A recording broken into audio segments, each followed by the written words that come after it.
Sa iba pang balita, hindi man pumasok sa top 10 ng general classifications, masasabing maganda pa rin ang ipinamalas ng mga Pinoy riders sa katatapos na Tour of Brunei. Katapat ang mas matatangkad at mas dekalibreng siklista na malimit na maging bahagi ng Tour de Langkawi. Pumukpok ng gusto si Road Bike Philippines veteran skipper Lloyd Lucien Reynante na tumapos sa pang-12 overall. Ang 33-year-old Manileño pedal pusher ay naiwanan lamang ng 48 seconds ni eventual champion Hossein Askari ng Iran na nagtala ng aggregate clocking na 14 hours, 15 minutes, and 50 seconds matapos ang 5 stages. Hindi naman nalayo sa tally sheet si LPGMA American Vinyl rider Iris Valenzuela na lumaylay lamang ng 50 seconds kay Askari habang 51 seconds behind naman ang iba pa mga Pinoy cyclists na sina Ronel Hualda, Erickson Obosa, Jerry Aquino at John Mir.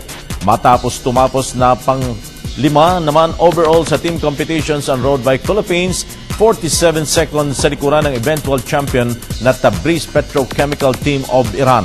Pang-pito ang Team LBC habang 9th placer naman ang LPGMA American Vinyl. Umaasa si Road Bike Philippines Team Founder Engineer Bong Sual na sa mga susunod na international races ay mamumulat ang isipan ng kanyang riders na magsumikap pang laro. Pinapos kasi nga medyo talagang maano daw yung mga kalaban. Medyo Talagang malalakas. Tabriz, Asad, kompleto kasi yung mga ano. Pero part na ano yun kasama yun sa talagang preparasyon ng mga cyclist natin, yung mga kalaban talaga itong mga bigatin na ito. Pero parang may susunod. ano susunod nyo? Ano yun natin? Ano po susunod nyo? So siguro itong Vietnam nasa December lang baka China yung nag-ano pa rin kami kung makakapunta tayo ng China. Okay. Alam mo naman, may konting problema tayo sa pero siguro naman hindi kasama yung sport.